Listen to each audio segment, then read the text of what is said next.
দেশ গড়তে জুলাই পদযাত্রা কর্মসূচির ষষ্ঠ দিনে এনসিপির শীর্ষ নেতারা এখন চাঁপাইনবাবগঞ্জে। নওগাঁ থেকে রওনা হয়ে দুপুরে চাঁপাইনবাবগঞ্জে পৌঁছান জাতীয় নাগরিক পার্টির নেতাকর্মীরা। এরপর শহরের শান্তির মোড় এলাকা থেকে বের করা হয় পদযাত্রা। প্রধান সড়ক ঘুরে চাঁপাইনবাবগঞ্জ সরকারি কলেজ চত্বরের সামনে গিয়ে সংক্ষিপ্ত পথসভা হবে। এতে বক্তব্য রাখবেন দলটির শীর্ষ নেতারা। পথসভা শেষে রাজশাহীর উদ্দেশ্যে রওনা হবেন নেতাকর্মীরা।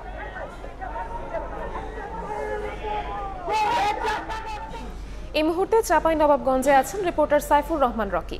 দেশ গড়তে এনসিপির জুলাই পদযাত্রার সবশেষ খবর জানাতে সরাসরি যাচ্ছি তার কাছে। দেশ গড়তে জুলাই পদযাত্রার ষষ্ঠ দিনে এনসিপির শীর্ষ নেতৃবৃন্দ এখন চাঁপাইনবাবগঞ্জে, এবং এরই মধ্যে কিন্তু তাদের যে পদযাত্রা এটি নগরীর শান্তির মোড় এলাকা থেকে সেটি বের হয়েছে। আপনারা দেখছেন যে সেই পদযাত্রা এখান কিন্তু নেতাকর্মীদের নিয়ে সরকারি কলেজ মাঠে কিন্তু তারা এগিয়ে যাচ্ছে, এবং সেখানে কিন্তু তাদের একটি সংক্ষিপ্ত সমাবেশ হওয়ার কথা রয়েছে।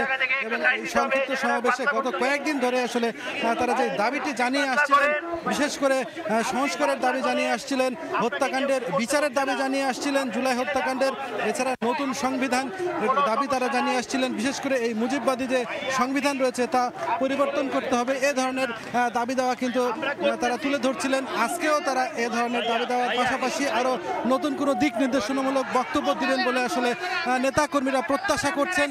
আমরা এরই মধ্যে কথা বলেছিলাম সংগঠনটির শীর্ষ নেতাদের সঙ্গে। আপনারা জানেন যে এনসিপির শীর্ষ নেতা সংগঠনের আহ্বায়ক নাহিদ ইসলাম তিনি একেবারে সামনের সারিতে রয়েছেন। পাশাপাশি আমরা স্লোগানে মুখরিত করতে দেখছি দক্ষিণাঞ্চলের মুখ্য সংগঠক সমন্বয়ক হাসনাত আবদুল্লাহকে। পাশাপাশি এখানে সার্জিস রয়েছেন উত্তরাঞ্চলের মুখ্য সমন্বয়ক।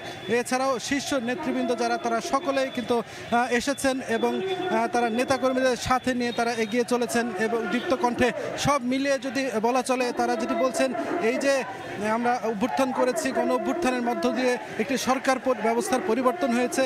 শুধু এই পরিবর্তনটি আসলে তাদের দাবি ছিল না, এটি আপামর মানুষের দাবি ছিল, সবার দাবি ছিল, এবং সকলে মিলে আসলে এই গণ অভ্যুত্থান সফল করেছিল।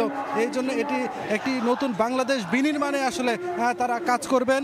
এবং এই নতুন বিনির্মাণ বাংলাদেশ গড়ার পেছনে কেউ যদি বাধাগ্রস্ত করে, আবার কেউ যদি ফ্যাসিবাদী হয়ে আসার চেষ্টা করে, কেউ যদি চাঁদাবাজে পৃষ্ঠপোষণ করে, তাহলে তাদেরকেও কিন্তু ছাড় দেওয়া হবে না এই বাংলার মাটিতে, এমন প্রত্যয় কিন্তু তারা এখান থেকে ব্যক্ত করছেন। তো এই ছিল আমার কাছে সর্বশেষ।